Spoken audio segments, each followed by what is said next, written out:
Namaste and welcome to this exciting episode of Sathology Debunking Mythology. आप हमारे members बनिए to see only धार्मिक content. More than 300 videos are there on शास्त्र.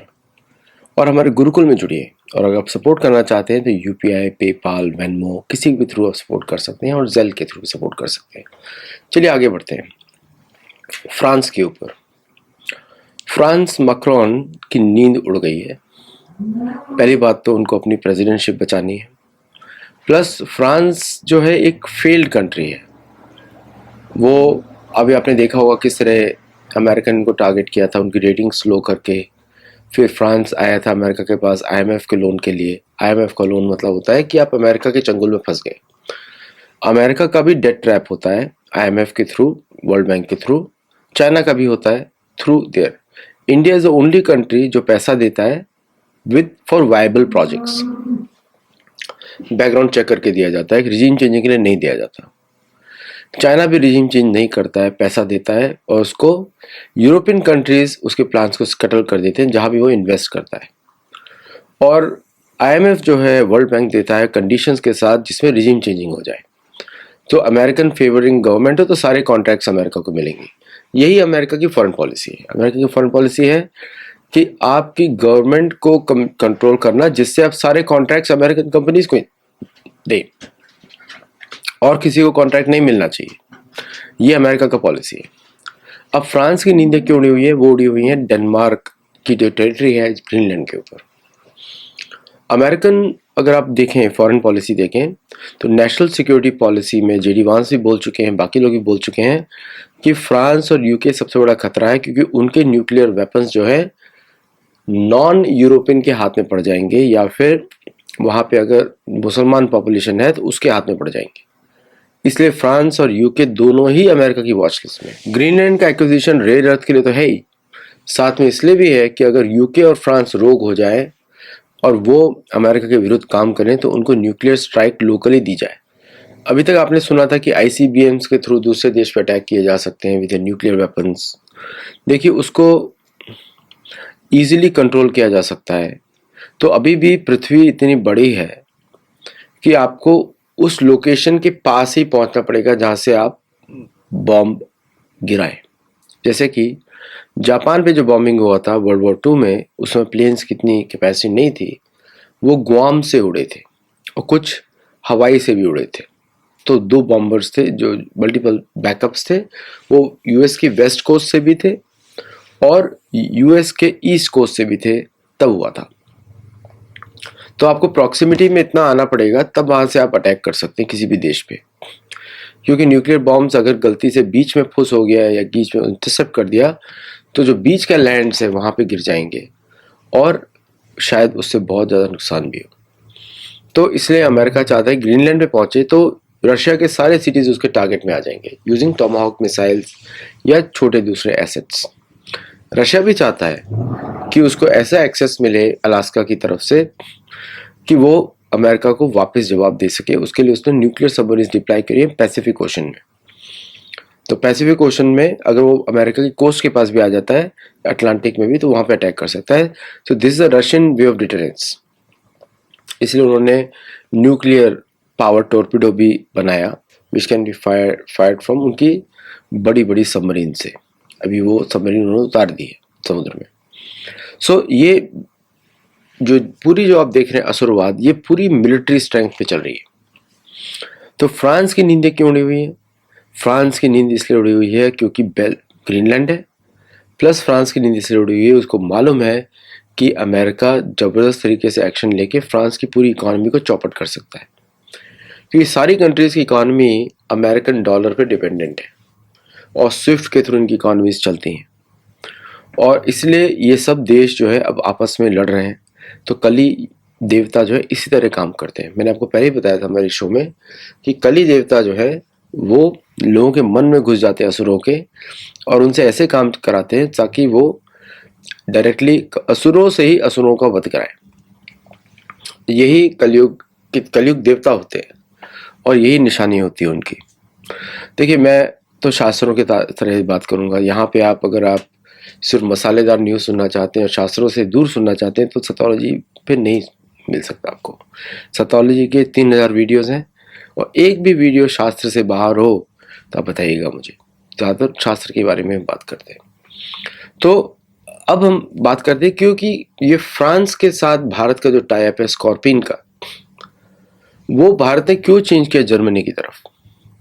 क्योंकि Germany की जो सबमरीन है वो क्वाइटर है और स्कॉर्पिन टेक्नोलॉजी पाकिस्तान के पास भी है। और ऐसा नहीं कि जर्मनी भारत का दोस्त है, जर्मनी तो बहुत बड़ा दुश्मन है भारत का। जर्मनी भरा पड़ा है नाज़ी से और हिटलर का एक अनफिनिश्ड एजेंडा भी भारत था।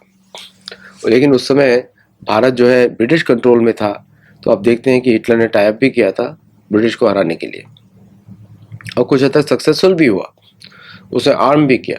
लेकिन उनका लॉन्ग टर्म प्लान कुछ और था, क्योंकि जर्मनी के जो निवासी होते हैं हुण होते हैं, हुण मतलब मैकेनिक्स।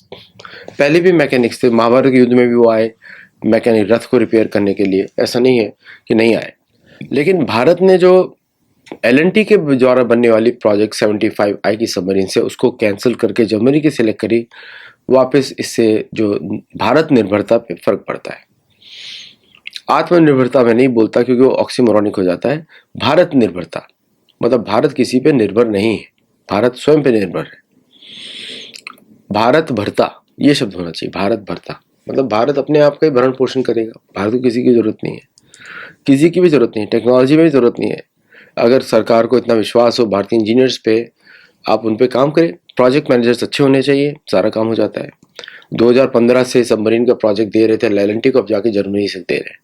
तो जर्मनी से टेक्नोलॉजी लेंगे तो उनकी टेक्नोलॉजी तो उनको काट आता है ना, फिर तो क्या पता कल आपको युद्ध करना पड़े जर्मनी के साथ, UK के साथ, US के साथ। तो प्रिपरेशन तो उस हिसाब से होती है। तो भारतीय टेक्नोलॉजी पे भारत भरता बने और भारत अपना भरण पोषण खुद करे। हमारे पास सब कुछ है, बुद्धि भी है, सामर्थ्य भी है, इंजीनियरिंग भी है और हमारे पास विजन भी है। दूसरों के पास विजन नहीं होती क्योंकि हमारा वेद प्रधान देश है। अब आगे चलते हैं कि फ्रांस की और क्या दिक्कतें हैं। फ्रांस में टेक ओवर हो चुका है नॉर्थ अफ्रीकन अल्जीरियंस का। फ्रांस जननी भी है कैथोलिसिज्म की, सोशलिज्म। फ्रांस से ही लेफ्ट और राइट की जो खिचड़ी थी वही पकी थी, फ्रांस से पकी थी।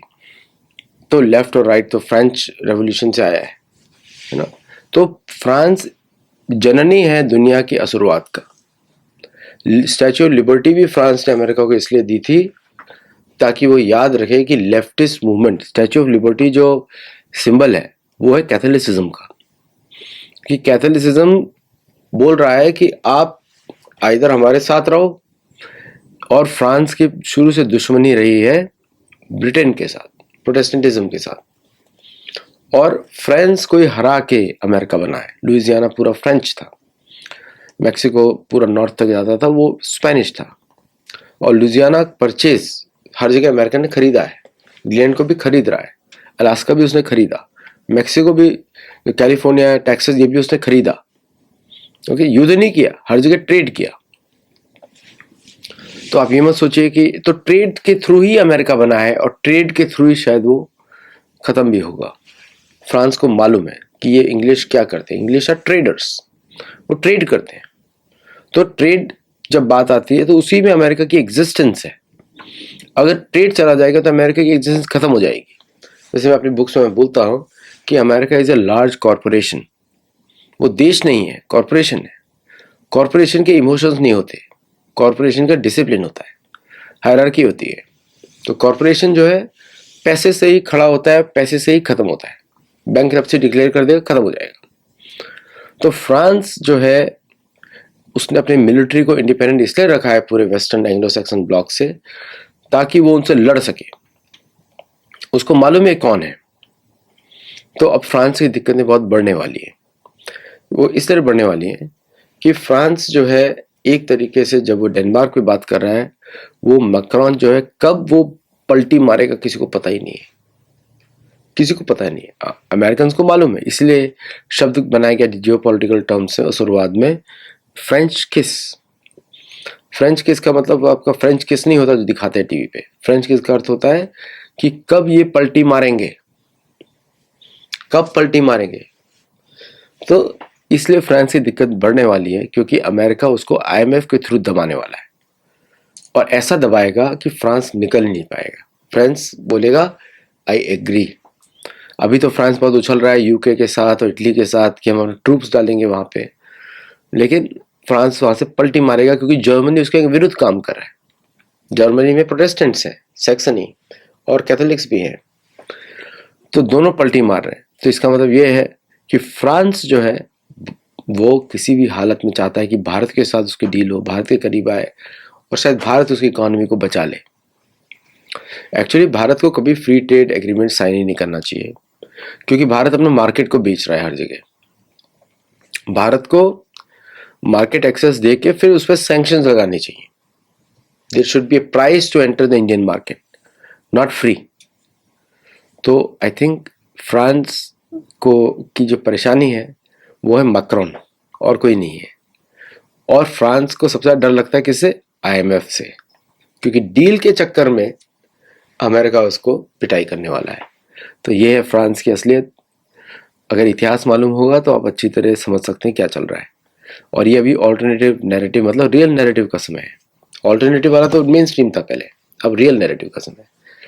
आज के लिए इतना ही। अगर अच्छा लगा वीडियो लाइक करिए, शेयर करिए, सब्सक्राइब करिए और मुझे फीडबैक जरूर दीजिए। आपके कमेंट्स मैं पढ़ता हूँ और मैं उस पर जरूर रिस्पॉन्ड करूँगा अगर अच्छा कमेंट होगा।